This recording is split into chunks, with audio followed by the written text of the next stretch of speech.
حدیث پاک میں آتا ہے کہ جو آدمی فجر کے بعد سونے کا عادی ہو اللہ تعالیٰ اس کی یادداشت کو ختم کر دیتے ہیں۔ چنانچہ آپ تجربہ کریں کہ جن عورتوں کو فجر کے بعد سونے کی عادت ہو وہ بلکھڑ ہوتی ہیں، باتیں بھول جاتی ہیں، چیز رکھ کے بھول جاتی ہیں، کام کرنا تھا بھول جاتی ہیں، خاوند کو بات کہنی تھی بھول جاتی ہیں۔ یہ زیادہ بھولنے کی عادت عام طور پر فجر کے بعد سونے کی عادت کی وجہ سے ہے، کیونکہ حدیث پاک میں فرمایا گیا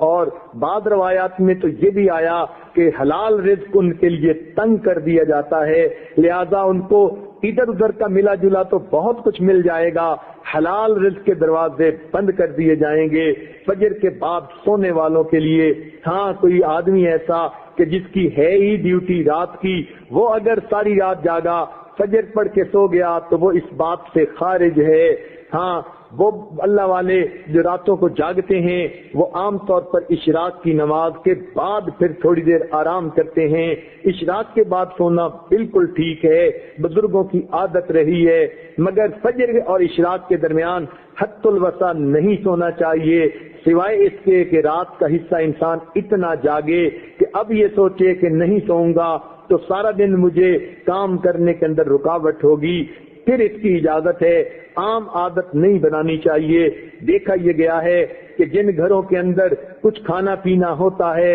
اللہ تعالیٰ نے دیا ہوا تو وہاں پر صبح کے وقت اسی طرح سوئے پڑے ہوتے ہیں بلکہ موہے پڑے ہوتے ہیں، پورا گھر قبرستان کی طرح لگ رہا ہوتا ہے کہ سورج نکل چکا اور گھر کے لوگ جاگ بھی نہیں رہے ہوتے۔ اس لیے کفر کی دنیا میں صبح کا ناشتہ سیریل کا انہوں نے بنا لیا، نہ کچھ پکانا پڑے اور نہ کچھ تردد کرنا پڑے، بیوی اپنے وقت پہ جاگے، خاوند اپنے وقت پہ جاگے، بچے اٹھ کے سکول جاتے ہیں تو وہاں مائیں ان کے لباس پہلے ہی تیار کر کے رکھ دیتی ہیں، ان کو کہتی ہیں بیٹے صبح اٹھنا الارم لگا کر سکول جانا ہے۔ بچے اس لیے کہ سکول اگر نہ جائیں وقت پہ تو ان کو استاد کی طرف سے جھڑکیاں پڑتی ہیں، سکول کے اندر سزا ملتی ہے، وہ اپنے وقت پہ اٹھتے ہیں اور چھوٹے چھوٹے بچے اپنے کپڑے خود بدلتے ہیں، سیریل کا ناشتہ، ٹھنڈا دودھ بھی مل گیا اور کہیں سے ان کو جو ہے وہ کوئی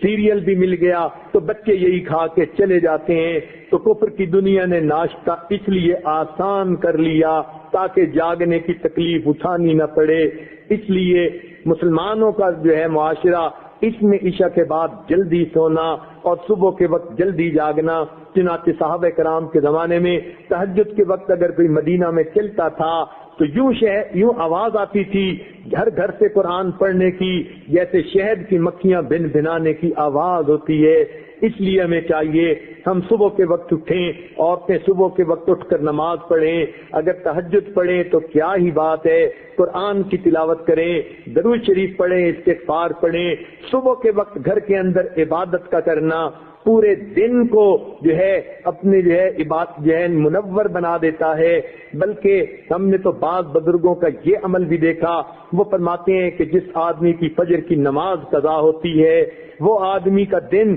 زندگی کا منحوس دن ہوا کرتا ہے۔ چنانچہ ایک آدمی نے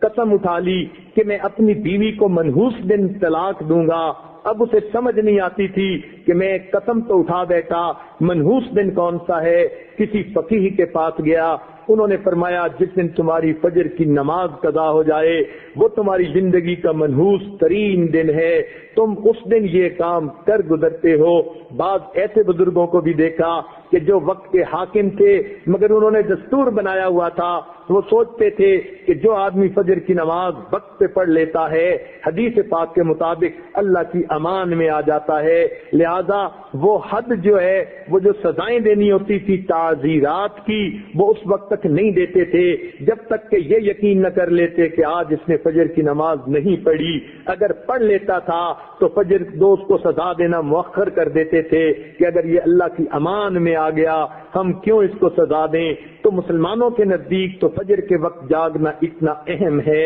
لہذا عورتوں کو یہ بات مشورے کے طور پر پیش کی جاتی ہے، زندگی کی ترتیب کو سنت کی ترتیب پر لانے کی کوشش فرمائیں، اور اس کا بہترین طریقہ یہ ہے کہ رات کو سوئیں اور دن کو جاگیں، عشاء کے بعد کام جتنا جلدی سمیٹ سکیں جلدی سونے کی عادت اپنائیں تاکہ تہجد میں فجر میں آنکھ کھلے، انسان کے جسم کی نیند آرام کا تقاضا بھی پورا ہو جائے، اور صبح کے وقت پھر آنکھ کھلے تو اللہ تعالیٰ کا حکم بھی پورا ہو جائے، اس طرح انسان کی زندگی پرسکون گزرتی ہے۔